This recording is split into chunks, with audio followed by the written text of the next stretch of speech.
मेरे YouTube page एस्ट्रोनॉश पर आपका स्वागत है। नमस्कार, मैं हूं नरेश कुमार। सबसे पहले उन दर्शकों का शुक्रिया जिन्होंने पेज को सब्सक्राइब किया है, पेज के वीडियोस को शेयर कर रहे हैं, लाइक कर रहे हैं और कमेंट बॉक्स में अपनी राय भी दे रहे हैं।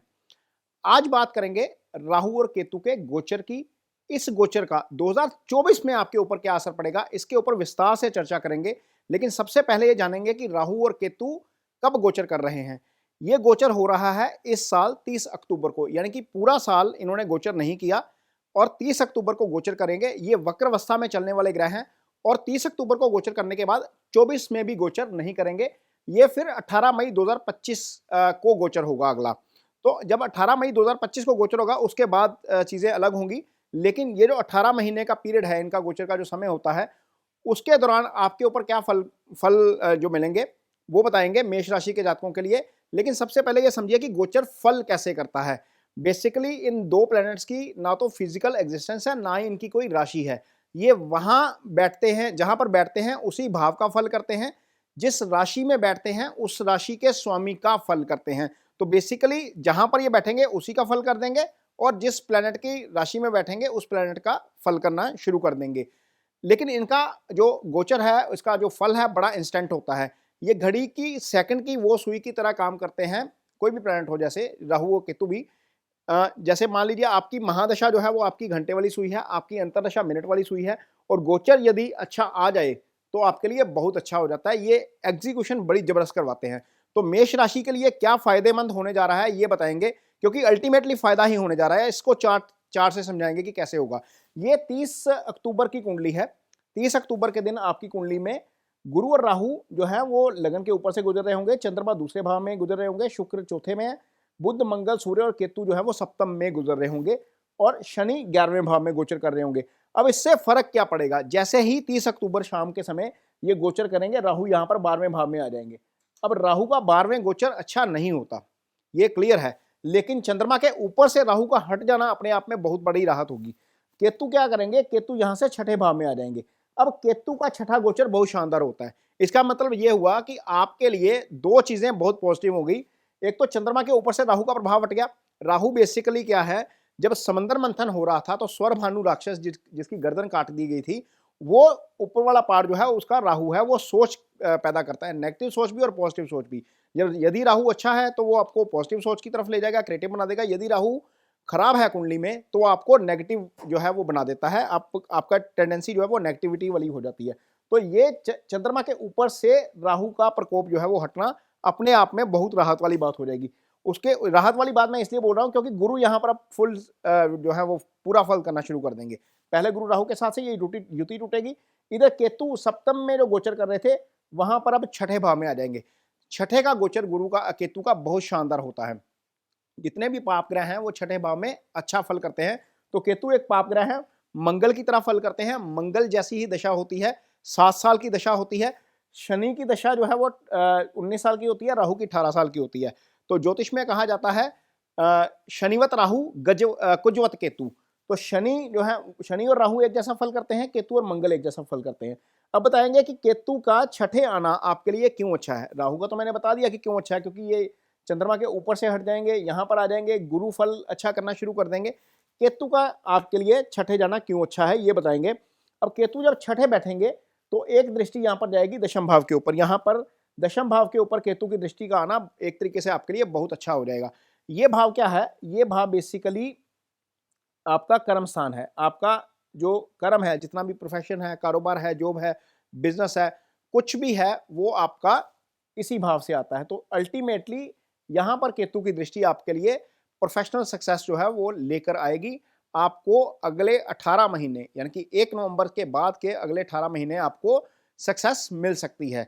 लेकिन ये डिपेंड करेगा आपकी कुंडली में इस समय केतु की दशा क्या चल रही है। यदि चल रही है तो वो ज़्यादा अच्छा हो जाएगा। यदि नहीं चल रही है तो फिर हो सकता है कि आपकी कोई दशा कोई और चल रही है, आपको उस घर के मुताबिक भी फल मिले।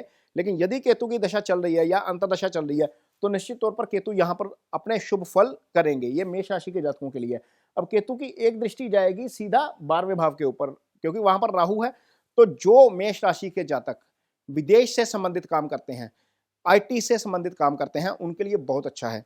आपका काम फॉरेक्स का है, आपका काम एक्सपोर्ट का है, आप विदेश जाना चाहते हैं, आपका विदेश से संबंधित काम है, एमएनसी में काम कर रहे हैं, तो निश्चित तौर पर यहाँ पर राहु भी अपना वो फल करेंगे, क्योंकि राहु विदेश के कारक ग्रह भी हैं और केतु की यहाँ पर दृष्टि आ जाएगी, तो ये चीज आपके लिए अच्छी हो जाएगी। लेकिन यहाँ पर सावधानी की बात एक ये है कि केतु जब यहाँ पर देखेंगे, राहु यहाँ पर है ऑलरेडी, तो एक चीज थोड़ी सी आपको ध्यान रखनी पड़ेगी कि खर्चे थोड़े से आपके बढ़ सकते हैं, क्योंकि ये भाव जो है बेसिकली खर्चे का भाव भी है।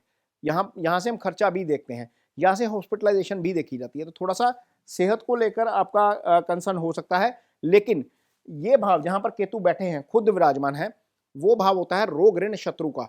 यानी कि यदि आपका कोई कोर्ट का केस चल रहा है, यदि कोई शत्रु आपके खिलाफ साजिश कर रहा है, कई बार ऐसा होता है कि ऑफिस पॉलिटिक्स भी बड़ी चलती है, जहां पर आप काम करते हैं वहां पर आपके खिलाफ माहौल बनाने की कोशिश की जाती है, या पॉलिटिक्स में है या कहीं पर भी है, आपके खिलाफ जो है वो माहौल बनाने की कोशिश की जाती है, या आपका कोई पुराना मुकदमा चल रहा है, तो वहां पर आपको निश्चित तौर पर राहत मिलेगी। केतु यहाँ पर दुश्मनों को खत्म करने का काम करेंगे, क्योंकि केतु का काम है काट पीट करना, तो यहाँ पर आकर केतु दुश्मनों का सफाया निश्चित तौर पर करेंगे। अब केतु की एक दृष्टि जाएगी दूसरे भाव के ऊपर, यहाँ पर दूसरे भाव में केतु की दृष्टि का जाना एक तरीके से धन के लिए अच्छा नहीं है। यहाँ पर खर्चे करवाएंगे, यहाँ पर धन भाव के ऊपर केतु की दृष्टि वो जो है वो आपके लिए अच्छी नहीं रहेगी। एक तरीके से थोड़ा सा आपका धन संचय जो है वो उसमें गड़बड़ हो सकती है। लेकिन इसके बावजूद गुरु चूंकि लगन में है, भाग्यस्थान एक्टिवेट है, पंचम एक्टिवेट है, पैसे का फ्लो बड़ा जबरदस्त रहेगा आपका। पैसे का फ्लो कभी अगले 1.5 साल में नवंबर 1 से हम शुरू करेंगे तो पैसे के फ्लो में कमी नहीं आएगी। कारण यह है कि शनि यहाँ पर धन स्थान में खुद विराजमान है, गुरु को देख रहे हैं, गुरु अपने मित्र की राशि में है और गुरु धन के कारक ग्रह हैं, गुरु इस भाव के कारक ग्रह भी हैं। इस भाव के कारक ग्रह का लगन में आ जाना या चंद्रमा के ऊपर से आ जाना, और इस भाव, ये जो शनि का भाव है, ये जो बेसिकली कालपुरुष की कुंडली भी यही होती है, ये कुंभ राशि शनि की ही राशि है, तो यहाँ पर आ जाना एक तरीके से अच्छा है। इसका मतलब यह है कि मनी फ्लो आपका लगातार कायम रहेगा, आपको कोई दिक्कत नहीं आएगी।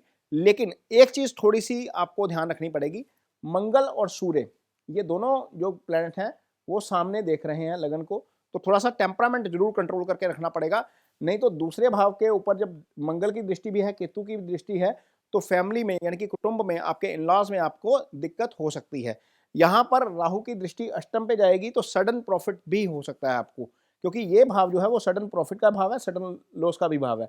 तो थोड़ा सा गाड़ी धीमे चलानी पड़ेगी, कुछ चीजें पॉजिटिव रहेंगी, कुछ चीजें नेगेटिव रहेंगी, लेकिन पॉजिटिविटी ज्यादा आने के चांसेस हैं, क्योंकि एक तो केतु छठे भाव में आकर शुभ हो गए, राहु जो है चंद्रमा के ऊपर से हट गए, गुरु पूरा फल करेंगे, शनि पूरी पावर में है, अपनी मूल त्रिकोण राशि में है, यहाँ पर अच्छा फल करेंगे। तो निश्चित तौर पर प्लैनेटरी पोजीशन आगे जाकर, ये 1 नवंबर की प्लैनेटरी पोजीशन है, वो मेष राशि के जातकों के लिए बहुत अच्छी होने जा रही है, बहुत फायदेमंद होने जा रहा है ये गोचर आपके लिए। राहु केतु का गोचर मेष राशि के जातकों के लिए कुछ अच्छे फल, कुछ राहु के कुछ खराब फल।